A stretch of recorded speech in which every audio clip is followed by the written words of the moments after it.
Hello students, welcome to physics tutorial. In today's lecture, we are discussing the very important concept of electrostatic, which is Coulomb's law. Now, Coulomb's law is nothing but it is the interaction between the two charges. It was explained by Coulomb. That's why it is given name Coulomb's law. So आइए इस Coulomb's law को समझते हैं. देखिए, मान लीजिए students हमारे पास दो चार्जेस हैं, दोनों सेम नेचर के चार्जेस ले रहे हैं हम लोग यहाँ पे, ठीक है. It can be opposite nature also, लेकिन हमने मान लिया कि हमारे दोनों चार्जेस जो है वो सेम नेचर के. हो सकता है कि दोनों अपोजिट नेचर के चार्जेस हो, ठीक है. कूलम का कहना ये था जब भी चार्जेस आमने सामने आते हैं तो एक दूसरे के साथ इंटरैक्ट करते हैं.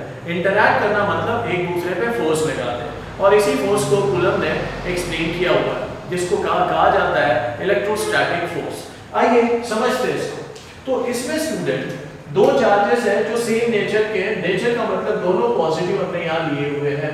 मान लीजिए ये दोनों जो चार्जेस है स्टूडेंट, ये कूलम ने पॉइंट चार्जेस कंसीडर किए हैं. अब इन दो पॉइंट चार्जेस के बीच का जो सेपरेशन है उसको r से डिनोट किया गया है.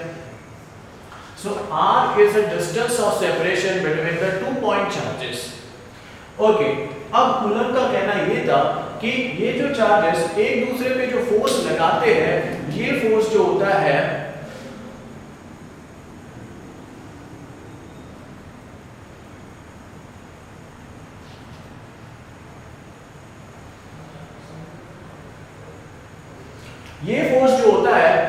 उसे इलेक्ट्रोस्टैटिक फोर्स कहते हैं.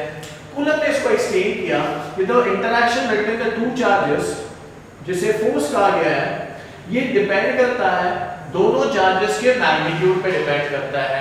अगर दोनों चार्जेस का मैग्नीट्यूड बड़ा रहा तो जो इंटरैक्शन होगा वो भी काफी स्ट्रांग होगा. मतलब हम यही कहेंगे कि फोर्स का मैग्नीट्यूड बढ़ जाता है. कब बढ़ जाता है?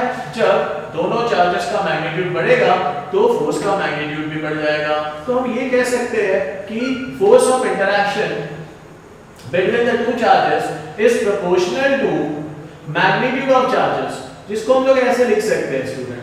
ये फोर्स जो है ये Q1 से भी प्रोपोर्शनल होता है और Q2 से भी प्रोपोर्शनल होता है. तो हम ये कह सकते हैं कि जो फोर्स लग रहा है दोनों चार्जेस के बीच में, वो फोर्स दोनों चार्जेस के मैग्नीट्यूड के प्रोपोर्शनल होता है. उसके बाद कूलम ने कहा कि ये जो फोर्स है इन दोनों के बीच के डिस्टेंस ऑफ सेपरेशन के ऊपर भी डिपेंड करता है कि ये चार्जेस एक दूसरे से कितनी दूरी पे है. अगर ये डिस्टेंस बड़ा होगा तो इनके बीच में लगने वाला जो फोर्स है वो वीक हो जाएगा. अगर ये डिस्टेंस छोटा होगा तो इन दोनों के बीच में लगने वाला जो फोर्स है उसका मैग्नीट्यूड बढ़ जाएगा. तो डिस्टेंस कम होने से मैग्नीट्यूड बढ़ रहा है, डिस्टेंस बढ़ाने से मैग्नीट्यूड ऑफ फोर्स कम हो रहा है. डिस्टेंस बढ़ाने से मैग्नीट्यूड ऑफ फोर्स कम हो रहा है और डिस्टेंस कम करने से मैग्नीट्यूड ऑफ फोर्स बढ़ जा रहा है. मतलब फोर्स और डिस्टेंस में, डिस्टेंस ऑफ सेपरेशन और फोर्स के बीच में इनवर्स रिलेशन हमें समझ में आ रहा है. तो हम यहाँ ये कह सकते हैं कि force is inversely proportional to distance of separation. लेकिन स्टूडेंट जब कूलम ने एक्सपेरिमेंट किया तो उन्हें समझा कि डिस्टेंस के साथ इनवर्स रिलेशन तो बना रहा है फोर्स, लेकिन ये जो रिलेशन है ये inversely proportional to the square of the distance between the two है. इसका मतलब ये है कूलम ने देखा कि जो फोर्स है वो inversely proportional to the square of the distance between the two charges, ये बोला गया है. तो इसका मतलब ये है स्टूडेंट कि जब कूलम ने देखा कि अगर distance between the two charges, से फॉर एग्जांपल हमारे पास ये दो चार्जेस है, इनके बीच का ये डिस्टेंस अगर मान लिया जाए तो दोनों एक दूसरे पे फोर्स लगाएंगे as per electrostatic force, as per electrostatic law coulomb's law. तो ये जो फोर्स होता है, मान लीजिए यहाँ इनके बीच का डिस्टेंस है x, तो इस x डिस्टेंस पे जो भी फोर्स का मैग्नीट्यूड होगा हम मान लेते हैं F है. अब मैंने क्या किया, इसके बीच के डिस्टेंस को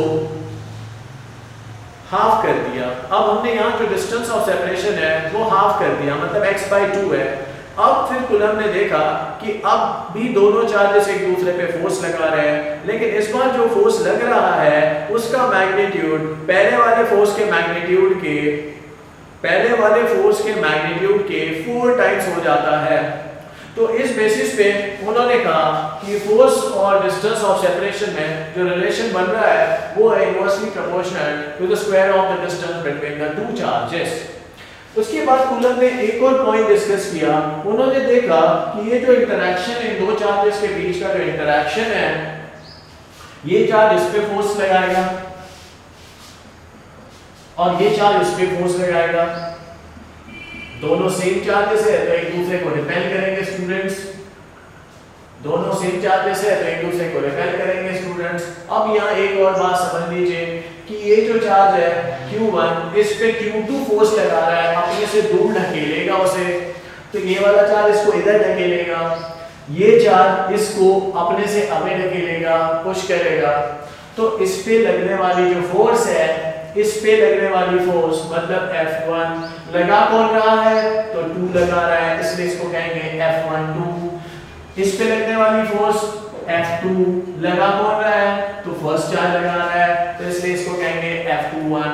एक चीज समझ लीजिए स्टूडेंट, ये जो फोर्स होता है इसका मैग्नीट्यूड जो होता है, चाहे मैं F21 की बात करूं या F12 की बात करूं, दोनों का मैग्नीट्यूड सेम होता है। जितनी ताकत से ये इसको अपने से दूर ढकेलेगा उतनी ही स्ट्रेंथ के साथ ये इसको अपने से दूर ढकेलेगा।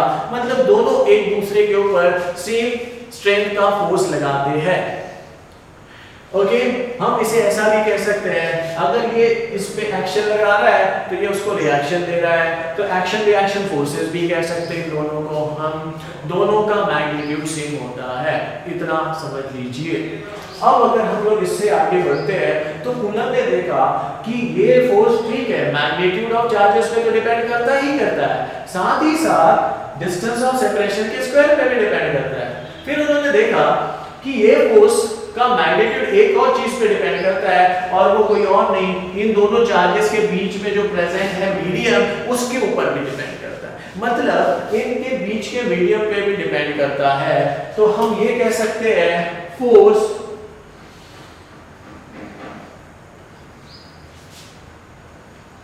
डिपेंड्स ऑन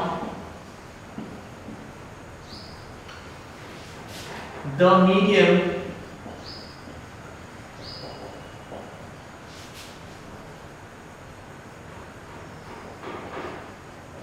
present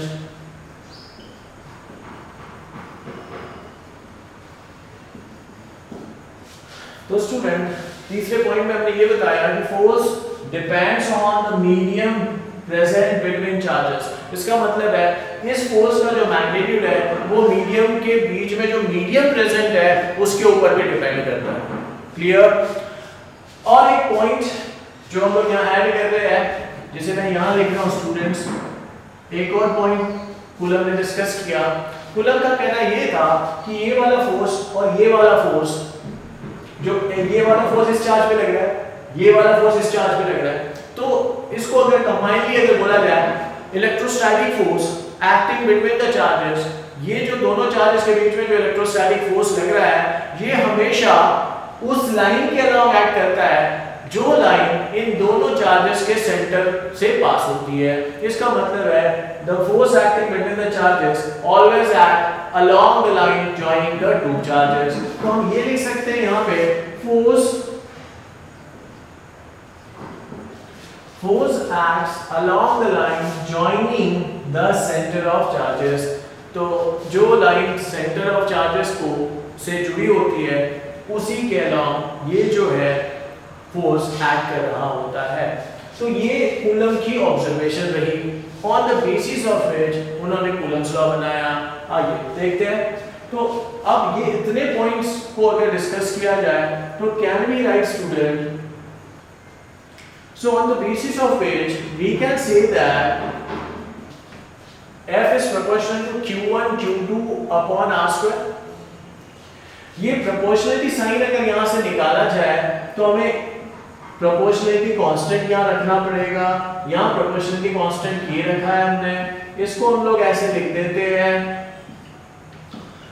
अब ये जो प्रोपोर्शनलिटी कांस्टेंट है इसे हम लिख रहे हैं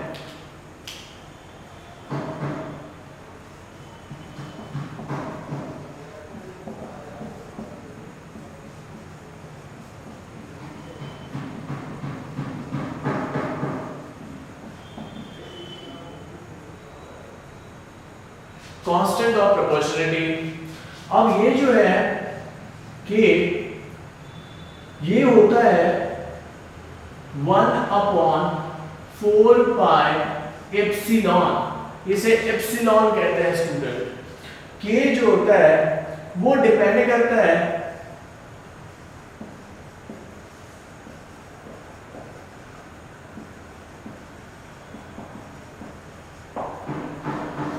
के होता है वो मीडियम पे डिपेंड करता है स्टूडेंट, इसे कहते हैं एप्सिलॉन।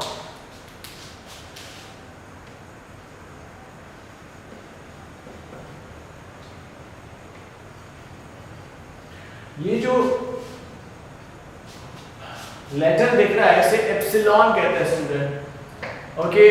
और ये जो एप्सिलॉन है ये इसे कहा जाता है परमिटिविटी ऑफ द मीडियम। ये जो एप्सिलॉन है स्टूडेंट इसे कहा जाता है परमिटिविटी ऑफ मीडियम, इसे परमिटिविटी ऑफ द मीडियम कहते हैं स्टूडेंट। इसको हम लोग आगे डिटेल में डिस्कस करेंगे जब हम लोग कैपेसिटर को डिस्कस करेंगे। फिलहाल यहाँ मैं आपको ये बताना चाहता हूँ कि इसे कहते हैं मीडियम की बात की जा रही है। अब ये जो परमिटिविटी होती है स्टूडेंट, इसी की बात अगर करें, एप्सिलॉन की अगर मैं बात करूँ तो ये होता है epsilon r times epsilon naught, epsilon r times epsilon naught. Epsilon r जो होता है स्टूडेंट उसे कहते हैं रिलेटिव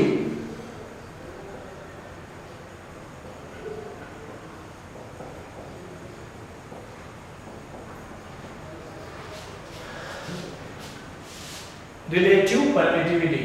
इसे आगे चल के हम लोग कैपेसिटर में डाइलेक्ट्रिक कांस्टेंट भी कहते हैं, डाइलेक्ट्रिक कांस्टेंट। इसकी अगर बात करें तो इसे कहते हैं permittivity of the free space.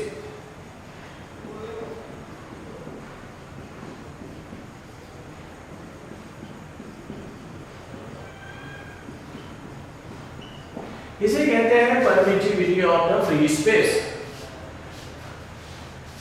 और ये है आपका परमिटिविटी ऑफ द मीडियम, इसे कहते हैं परमिटिविटी ऑफ द मीडियम, जो कि इसके बराबर होती है। अब ये जो हमने कहा है डिपेंड्स ऑन मीडियम, मीडियम के ऊपर डिपेंड करती है। देखिए कितनी वैल्यू होती है 1/4 पाई एप्सिलॉन। अब स्टूडेंट्स अगर मान लीजिए द मीडियम इज वैक्यूम और एयर,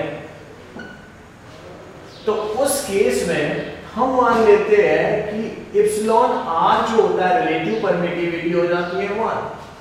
तो उस केस में एप्सिलॉन किसके बराबर हो जाएगा, एप्सिलॉन नॉट। और ये एप्सिलॉन नॉट जो है परमिटिविटी ऑफ फ्री स्पेस कहा जाता है, वो होता है 8.85 into 10⁻12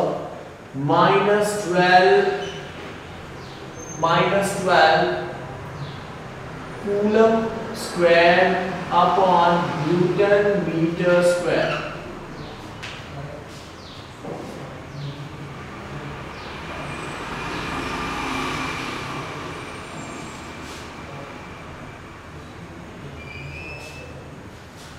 ये है एप्सिलॉन नॉट। तो अगर मैं कहूं कि इन दो चार्जेस के बीच का मीडियम एयर है या फिर यहाँ वैक्यूम है, तो उस केस में एप्सिलॉन की वैल्यू हम एप्सिलॉन नॉट लेंगे। उस केस में के की जो वैल्यू आएगी गाइस वो हो जाती है ना, अगर यही सिचुएशन की बात की जाए, ठीक है, फॉर एयर के equals to 1/4 pi epsilon naught. अब अगर आप इसको सॉल्व करते हैं, एप्सिलॉन नॉट की वैल्यू अगर आप यहां रखते हैं, तो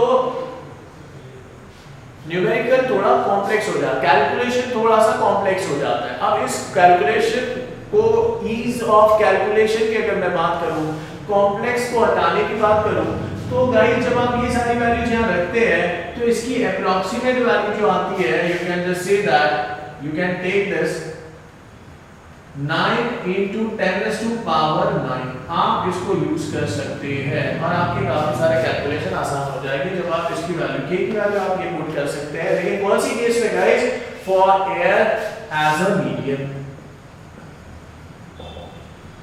जब एयर एज अ मीडियम लेते हैं तो k की वैल्यू आपकी हो जाती है 9 into 10 to power 9, इसका यूनिट हो जाएगा student newton square, sorry newton metre square upon coulomb square, newton metre square upon coulomb square,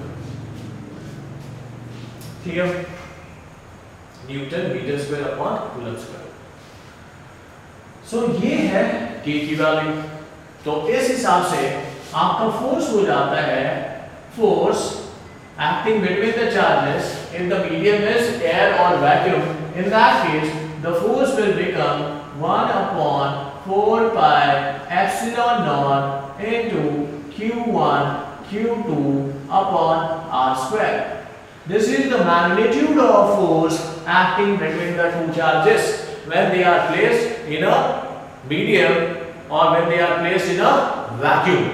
तो मीडियम क्या होना चाहिए, एयर और वैक्यूम। तो उस केस में ये फॉर्मूला हो गया, इतना मैग्नीट्यूड होता है फोर्स का, दोनों चार्जेस एक दूसरे पे इतनी मैग्नीट्यूड का फोर्स लगाते हैं। मतलब हम ये कह सकते हैं कूलम्स लॉ के हिसाब से F12 का मैग्नीट्यूड और F21 का जो मैग्नीट्यूड है वो होता है 1 upon 4 pi epsilon naught q1 q2 upon r square.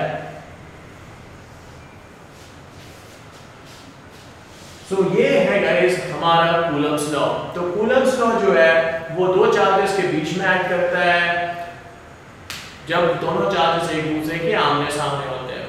तो कूलम ने इसी को एक्सप्लेन किया, the interaction between the two charges, जिसमें कूलम का कहना ये था कि जब भी दो चार्जेस एक दूसरे पे फोर्स लगाते हैं वो फोर्स प्रोपोर्शनल होता है उनके मैग्नीट्यूड ऑफ चार्जेस से, दूसरा कि वो इनवर्सली प्रोपोर्शनल होता है डिस्टेंस ऑफ सेपरेशन के स्क्वायर से, तीसरा कि वो डिपेंड करता है मीडियम के ऊपर डिपेंड करता है, साथ ही साथ वो वेरी इंपॉर्टेंट पॉइंट, साथ ही साथ वो एक्ट करता है force along the line joining the centre of the charges. तो ये था कूलम्स लॉ।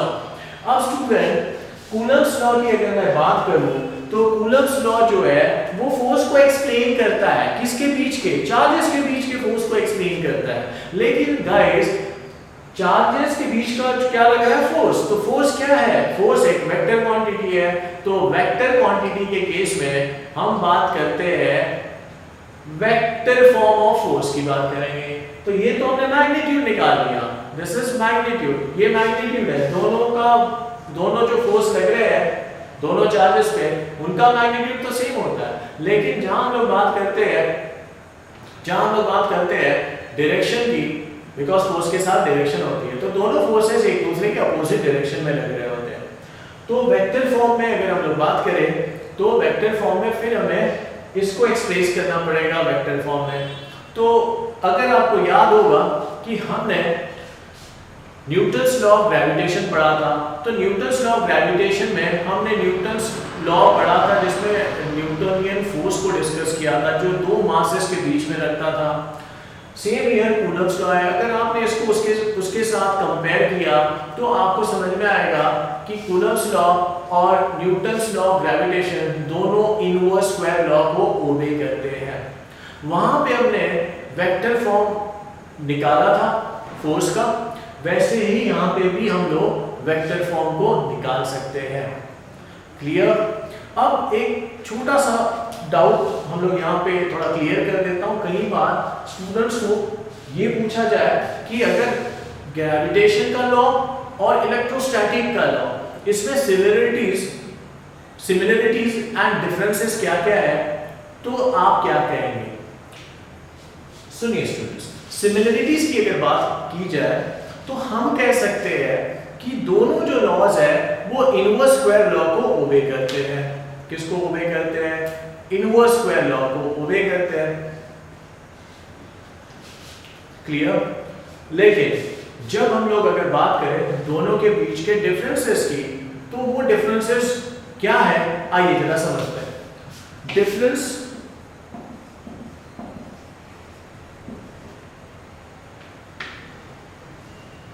differences between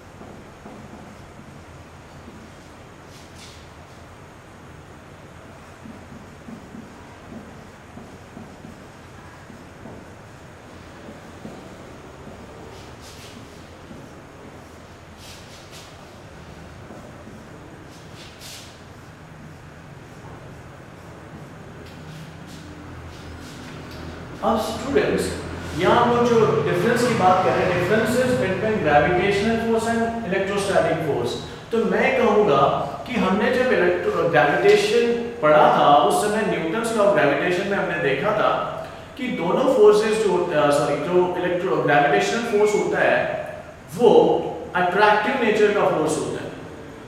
लेकिन अगर हम लोग बात करते हैं इलेक्ट्रोस्टैटिक फोर्स की, इसमें अट्रैक्टिव नेचर का भी फोर्स होता है और रिपल्सिव नेचर का भी फोर्स होता है। कैसे?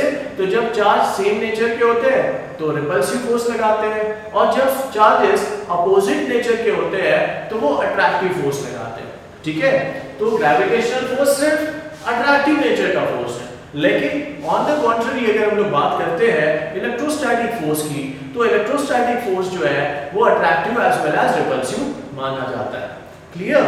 इसके अलावा एक और इंपॉर्टेंट पॉइंट है स्टूडेंट कि ग्रेविटेशनल फोर्स जो होता था वो मीडियम के ऊपर डिपेंड नहीं करता था।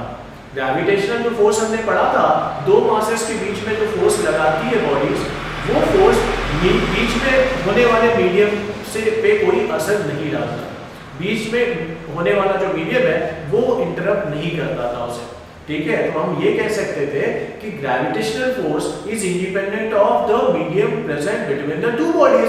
लेकिन यहाँ इलेक्ट्रोस्टैटिक फोर्स की अगर बात की जाए तो हम कह सकते हैं कि यहाँ पे भी हमने देखा कि कूलम्ब्स लॉ के हिसाब से वो मीडियम पे डिपेंड करता है। फोर्स मीडियम पे डिपेंड करता है। मीडियम अगर वैक्यूम रहा तो फोर्स मैक्सिमम लगता है, और अगर कोई दूसरा मीडियम उन दोनों चार्जेस के बीच में आता है तो जो मैग्नीट्यूड ऑफ फोर्स है वो वीक हो जाता है। तो हम ये कह सकते हैं स्टूडेंट कि पहला पॉइंट ये कह सकते हैं कि gravitational force is attractive in nature.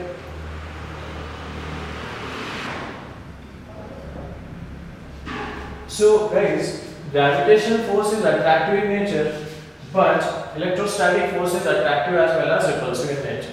तो स्टूडेंट्स ये जो है ग्रेविटेशनल फोर्स और रिपल्सिव फोर्स के बीच का डिफरेंस है। एक और इम्पॉर्टेंट डिफरेंस है कि ग्रेविटेशनल फोर्स मीडियम पे डिपेंड नहीं करता है। ऑन द कॉन्ट्ररी आपका इलेक्ट्रोस्टैटिक फोर्स जो है वो मीडियम पे डिपेंड करता है। आइए वो भी लिख देते हैं। Okay, so in second point, second difference is कि gravitational force doesn't depend on the medium between the masses, whereas the electrostatic force depends on the medium between the two charges. ये चीज आप ध्यान में रखिए स्टूडेंट। तो आज हमने देखा इलेक्ट्रोस्टैटिक का law, this is law of electrostatic, जिसे कूलम्ब्स लॉ भी कहते हैं। क्लियर? अब इसके बाद हम लोग कुछ क्वेश्चंस करेंगे, साथ ही साथ इसका वेक्टर फॉर्म भी देखेंगे। ठीक है? मीनवाइल मैं आपसे ये कहना चाहूँगा कि वेक्टर फॉर्म में इसका जो रिलेशन है वो आप मुझे कमेंट करके बताइए। Thank you so much. बस ये बटन